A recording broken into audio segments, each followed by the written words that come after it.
നമസ്കാരം. മലയാളി വാർത്ത ഇൻസൈഡിലേക്ക് സ്വാഗതം. മലയാളികൾ വെറുക്കുന്ന ഒരു പേരാണ് ആൽബിൻ മാത്യു. ആൽബിച്ചൻ മുരുകയിൽ എന്നാണ് ഇയാൾ അറിയപ്പെടുന്നത്. സോഷ്യൽ മീഡിയയിലൂടെ ഇയാൾ ഇന്ത്യയെയും ഭാരതത്തിൻ്റെ പതാകയും ഒക്കെ നിരന്തരം അപമാനിച്ചു. ഒടുവിലിത American immigration and customs enforcement അമേരിക്കയിൽ വെച്ച് ഇയാളെ പിടികൂടി. കഴിഞ്ഞ ഫെബ്രുവരി 25-നാണ് ആൽബിൻ മാത്യു അമേരിക്കയിൽ പിടിയിലാകുന്നത്. നിലവിൽ ജയിലിൽ കഴിയുന്ന ആൽബിൻ മാത്യുവിനെ പെട്ടെന്ന് തന്നെ ഇന്ത്യയിലേക്ക് ഡീപ്പോർട്ട് ചെയ്യുമെന്നാണ് അറിയുന്നത്. അമേരിക്കയിലെ സ്വീറ്റ് വാട്ടർ നൗ പോർട്ടലിലാണ് ഇത് റിപ്പോർട്ട് ചെയ്തിരിക്കുന്നത്. വിദ്യാർത്ഥി വിസയിൽ ഇയാൾ നേരത്തെ കാനഡയിലെത്തുന്നു. പിന്നീട് നിരന്തരം ഭാരതത്തെ അപമാനിക്കുന്നു. താൻ ജനിച്ചു വളർന്ന നാടിനെ ഏറ്റവും മോശമായ മ്ലേച്ഛമായ ഭാഷകൾ ഉപയോഗിച്ച് ഇയാൾ അപമാനിക്കുന്നതിൽ മനംതൊന്ന് നിരവധി പേർ സോഷ്യൽ മീഡിയയിൽ കുറിപ്പുകളിട്ടു. അവർക്ക് നേരെ ഇയാൾ കുരച്ചു ചാടി. അമേരിക്കയിലേക്കുള്ള സന്ദർശക വിസ സംഘടിപ്പിച്ച് ഇയാൾ പിന്നീട് അമേരിക്കയിലെത്തി. അമേരിക്കയിലെത്തിയതിനു പിന്നാലെ തന്നെ ഇനി അമേരിക്ക നോക്കിക്കോളുമെന്നും അമേരിക്കയുടെ നിയമങ്ങൾ നല്ലതാണെന്നുമൊക്കെ ഇയാൾ വിളിച്ചുകൂവി. സാധാരണഗതിയിൽ ടൂറിസ്റ്റ് വിസയിൽ അമേരിക്കയിലെത്തി പിന്നീട് റെഫ്യൂജി സ്റ്റാറ്റസിലേക്ക് മാറി അമേരിക്കയിൽ പൗരത്വം ഉറപ്പിക്കുന്ന ചിലരുണ്ട്. ആ മാർഗം ഉപയോഗിച്ച് അമേരിക്കയിൽ സ്ഥിരതാമസമൊരുക്കാം എന്ന് ആൽബിൻ മാത്യു കണക്കുകൂട്ടി. അമേരിക്കയിൽ എത്തിയതിനു പിന്നാലെ തനിക്ക് അമേരിക്കൻ പൗരത്വം ലഭിച്ചു എന്ന മട്ടിലായിരുന്നു ഇയാളുടെ പ്രതികരണങ്ങൾ.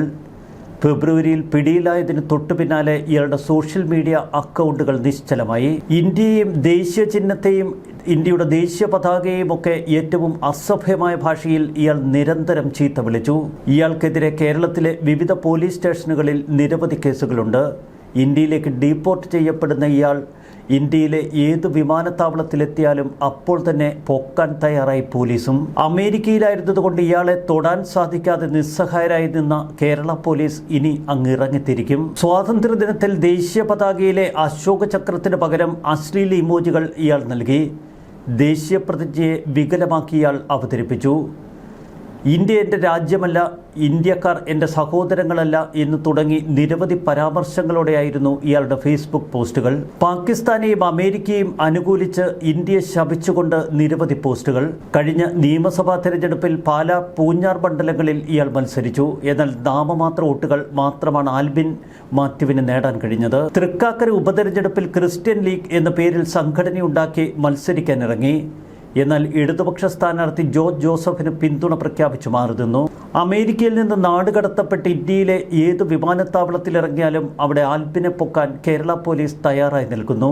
ദേശീയ ബഹുമതികളെ അവഹേളിച്ചതിന് prevention of insults to national honour act, വിദ്വേഷ പ്രസംഗത്തിന് കടുത്ത ശിക്ഷ ലഭിക്കാവുന്ന വകുപ്പുകളാണ് ഇയാൾക്കെതിരെ ചുമത്തിയിരിക്കുന്നത്. മതിയായ രേഖകളില്ലാതെ യുഎസിലെത്തുന്ന വിദേശികളെ കണ്ടെത്തി തിരിച്ച് അവരവരുടെ രാജ്യങ്ങളിലേക്ക് ഡീപ്പോർട്ട് ചെയ്യുന്ന അമേരിക്കൻ ഹോംലാൻഡ് സെക്യൂരിറ്റി ഡിപ്പാർട്ട്മെന്റാണ് ഐസ് അഥവാ ഇമിഗ്രേഷൻ ആൻഡ് കസ്റ്റംസ് എൻഫോഴ്സ്മെന്റ്. കയ്യിലും കാലിലും വിലങ്ങിട്ട് വിമാനത്തിൽ കെട്ടിയിട്ട് ഇവരെ ഇന്ത്യയിലെത്തിക്കണമെന്നാണ് ചിലർ സമൂഹ മാധ്യമങ്ങളിലൂടെ ആവശ്യപ്പെടുന്നത്. 2025 ഓഗസ്റ്റ് 15 ഇയാൾ ഫേസ്ബുക്കിൽ കുറിച്ചതിങ്ങനെ: ഇന്ത്യ എൻ്റെ രാജ്യമല്ല, ഒരു ഇന്ത്യക്കാരനും എൻ്റെ സഹോദരന്മാരല്ല. ഞാൻ രാജ്യത്തെ വെറുക്കുന്നു. സമ്പൂർണവും വൈവിധ്യപൂർണവും അല്ലാത്ത അതിൻ്റെ പാരമ്പര്യത്തിൽ ഞാൻ നാണിച്ച് തലതാഴ്ത്തുന്നു. ഇന്ത്യ എൻ്റെ തന്തയുമല്ല തള്ളയുമല്ല, വെറും രാജ്യം മാത്രമാണ്. ഞാൻ രാജ്യത്തെ ഒരു നാട്ടുകാരൻ. ഫുഡായുടെയും മാസം 5000 രൂപ ശമ്പളം തടയില്ല. അത് വെച്ചവർ സുഖിച്ച് ജീവിക്കട്ടെ. ഇന്ത്യ തുലയട്ടെ, ഭാരതം ഡാഷട്ടെ. അമേരിക്കയ്ക്ക് വേണ്ടി ഉയിര് കൊടുക്കാനിറങ്ങിയ ആൽബിച്ചൻ മുരുകയിലിനെ അമേരിക്കൻ ഐസ് തന്നെ അങ്ങ് പൊക്കിയിരിക്കുന്നു. അതാണ് അതിൻ്റെ ഒരു മാസ് വൈരുദ്ധ്യം. പലതരം പേക്കൂത്തുകൾ ഇയാളിൽ നിന്ന് കേരളം കണ്ടു. കെ എം മാണിയുടെ ശവസംസ്കാര ചടങ്ങുകളുടെ സമയത്ത് RJDയുടെ സംസ്ഥാന പ്രസിഡന്റാണ് താൻ എന്ന് അവകാശപ്പെട്ടുകൊണ്ട് അവിടെ കിടന്ന് ഷോ നടത്തിയപ്പോൾ അവിടെ കൂടിയിരുന്നവർ ആൽബിച്ചനെ ഓടിച്ചു. പിന്നീടാണ് കാനഡയിലെത്തി എന്ന് അവകാശപ്പെട്ടുകൊണ്ടുള്ള ഇയാളുടെ ഫേസ്ബുക്ക് പോസ്റ്റുകൾ. കഴിഞ്ഞ ഓഗസ്റ്റ് 1 ഇന്ത്യയെ അപകീർത്തിപ്പെടുത്തുന്ന രീതിയിൽ ദേശീയ പതാകയെ അപമാനിച്ചുകൊണ്ട് ആൽബിൻ പോസ്റ്റിട്ടു. ഇത് വിവാദമായി ആളിക്കത്തി. പലരും പോസ്റ്റിൻ്റെ സ്ക്രീൻഷോട്ട് സഹിതം എടുത്ത് നമ്മുടെ വിദേശകാര്യ മന്ത്രാലയത്തിനും കേന്ദ്ര ആഭ്യന്തര വകുപ്പിനുമൊക്കെ പരാതി സമർപ്പിച്ചു. അമേരിക്കയിൽ സ്ഥിരതാമസമാക്കിയ എന്നെ എന്ത് ചെയ്യാനാടാ എന്ന് ചോദിച്ചുകൊണ്ട് തുടർന്ന് ഇയാളുടെ പോസ്റ്റുകൾ. നീയൊക്കെ ആരാടാ എന്ന് വെല്ലുവിളിച്ചുകൊണ്ടുള്ള തുടർ പോസ്റ്റുകൾ. ആൽബിച്ചൻ പിന്നെയും ഇന്ത്യക്കെതിരെ പോസ്റ്റുകൾ ഇട്ടുകൊണ്ടിരുന്നു. എന്നാൽ കുറച്ചു മാസങ്ങളായി ആൽബിച്ചനെ കുറിച്ച് യാതൊരു വിവരവുമില്ല. ഇതിനിടയിലാണ് അമേരിക്കയുടെ ഇമിഗ്രേഷൻസ് ആൻഡ് കസ്റ്റംസ് ആൽബിച്ചനെ പൊക്കിയ വാർത്ത നമ്മൾ അറിയുന്നത്. ഓഗസ്റ്റ് 16, 2025 ഇയാളൊരു പോസ്റ്റ് ഇട്ടു. പാകിസ്ഥാൻ സിന്ദാബാദ്, ജയ് പാകിസ്ഥാൻ, ജയ് അമേരിക്ക. ഇനി മേലാൽ എന്നെ ഒരുത്തനും ഇന്ത്യക്കാരനെന്ന് വിളിച്ചു പോകരുത്.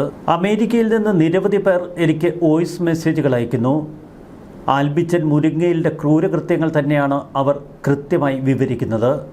വിദേശത്തിരുന്ന് ഇന്ത്യയെ പരിഹസിക്കുന്നവരും ഇന്ത്യയെ അധിക്ഷേപിക്കുന്നവരുമൊക്കെ തിരിച്ചറിയുക. എന്തെങ്കിലും ഒരിക്കൽ പണി പാഴ്സലായി നിങ്ങൾക്ക് കിട്ടും.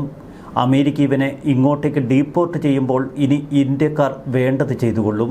ഇന്ത്യ എൻ്റെ രാജ്യമല്ല എന്ന് പരസ്യമായി പ്രഖ്യാപിച്ച ഒരുത്തന്നെയാണ് ഇങ്ങോട്ടേക്ക് ഡീപ്പോർട്ട് ചെയ്യുന്നത്. നാട്ടിലെത്തിയാൽ നിലവിലുള്ള കേസുകളിൽ ഇയാൾ കടുത്ത നിയമ നടപടികൾക്ക് വിധേയനാകും എന്നുറപ്പ്.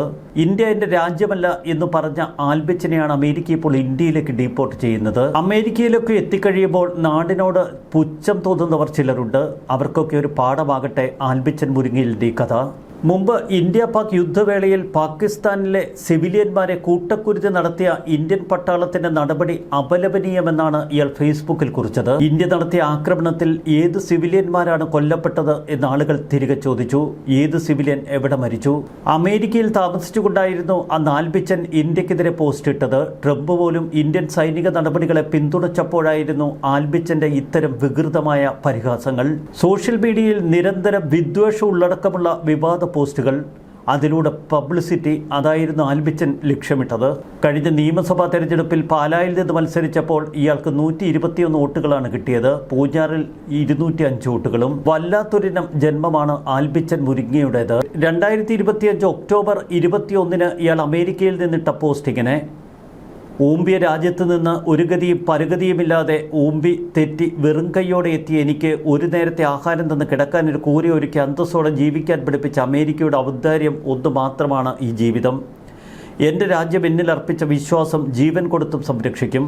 തൊലിനിറം നോക്കി മാറ്റി നിർത്താതെ കൂടെ ചേർത്ത് പിടിച്ച എൻ്റെ രാജ്യത്തിന് വേണ്ടി ചങ്ക് പറിച്ചു കൊടുക്കും.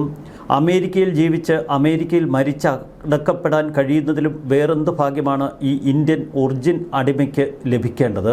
21 മെയ് 2025 ഇയാൾ ഇട്ട പോസ്റ്റ്, ഗതികേട് കൊണ്ട് അവിടെ ജനിച്ചുപോയി എന്ന് വെച്ച് ഇന്ത്യക്കാരനാവില്ല. അന്നം തന്നു ജീവിതത്തിൽ എന്നെ കൈപിടിച്ചുയർത്തിയ എൻ്റെ അമേരിക്ക തന്നെയാണ് എനിക്ക് വലുത്. I love USA more than my life. I was not Indian. I was never Indian. Don't call me Indian just because I was unfortunately born there. ഇത്ര നികൃഷ്ടമായി സ്വന്തം ജന്മം നൽകിയ രാജ്യത്തെ തള്ളിപ്പറയുന്ന ആൽബിച്ചൻ മുരിങ്ങയിലിന് അവൻ അർഹിക്കുന്ന ശിക്ഷ തന്നെയാണിപ്പോൾ ലഭിക്കുന്നത്. അമേരിക്ക ഇന്ത്യയിലേക്ക് ഡീപ്പോർട്ട് ചെയ്യുമ്പോൾ ഇനി ഇന്ത്യയുടെ പ്രതികരണം അത് തന്നെയാണ് ആൽബിച്ചനുള്ള ഏറ്റവും വലിയ മറുപടി. ന്യൂസ് ഡെസ്ക് മലയാളി വാർത്ത ഇൻസൈഡ്.